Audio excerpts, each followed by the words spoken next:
करें या श्री महाप्रभु जी को स्मरण करें या श्री ठाकुर जी को स्मरण करें, तो मेरे प्रियजनों एक बात अवश्य हृदय में धारण करने कि हमको जरूरी नहीं कि 2 घंटा करना है कि 10 मिनट करना है, जितना भी समय करना है, बस एक बात आप समझ लो कि आप अपने प्रियतम के पास जा समय हो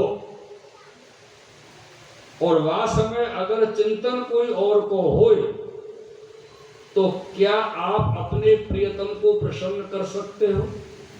नहीं, क्योंकि चित्त वृत्ति तो कहीं और है और देह की वृत्ति कहीं और है। तो जिसके पास चित्त वृत्ति है वो भी प्रसन्न नहीं होगा, जिसके पास देह की वृत्ति है वो भी प्रसन्न नहीं होगा। इधर भी गए उधर भी गए। इसलिए जिस समय जहां हो वहीं रहो।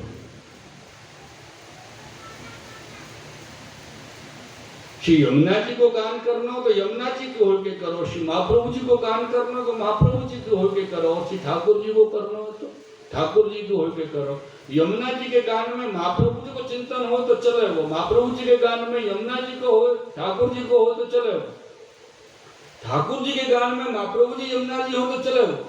लेकिन इन तीनों के गान करवे में कोई चौथे को चिंतन हो तो नहीं चलेगा, ये अलाउ नहीं है। ऐसा करोगे तो फिर अन्याश्रय हो जाएगा।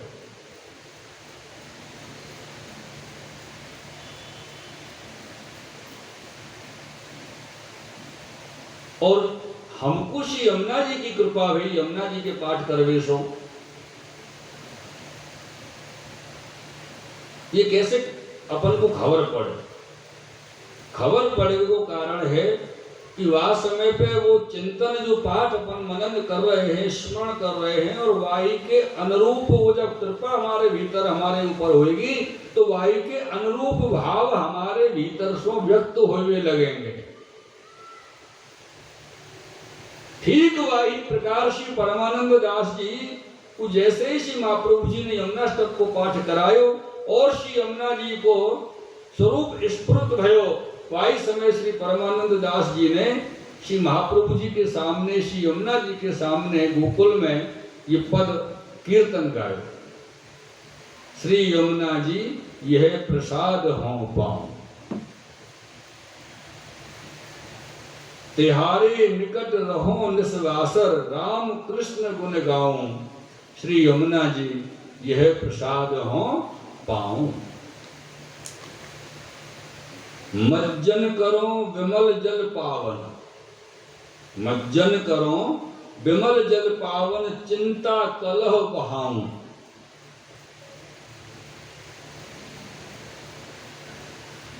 तिहारी कृपा ते भानु की तनया, हरिपद प्रीति बढ़ाऊं,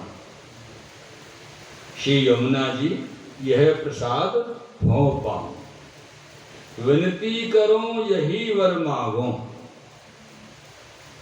ध्यान देने वाला विषय है, ध्यान सो या शब्द को आप सुनियो कि परमानंद दास जी श्री यमुना जी सो का विनती कर रहे हैं कि विनती करो यही वर मांगो, अधम संग विश्राऊं,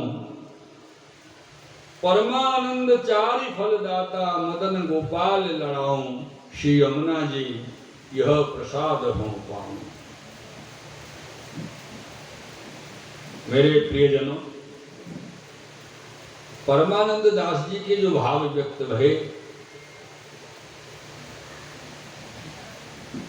उन भावन को कीर्तन करके नित्य प्रति के रूप में अगर हम अपने भीतर धारण कर ले तो सच कहूं ना, अपन को ये कहने को मौका नहीं मिलेगा कि वो वैष्णव तो अलग हते, अब के वैष्णव अलग हैं। अंतर ये कि हम उनको सुन तो रहे हैं, उनको समझ भी रहे हैं, लेकिन अपन को वह मार्ग पर नहीं चलना बारीकी से, क्योंकि अपन अगर वह मार्ग पर चले गए तो दुनियादारी को आनंद जो मिल रहा है ये नहीं मिलेगा, ये चलो जाए, और या वो अपन को छोड़ना नहीं है। तो भैया एक म्यान में 2 तलवार तो नहीं आवे, एक म्यान में तो एक ही तलवार एक समय में आवे।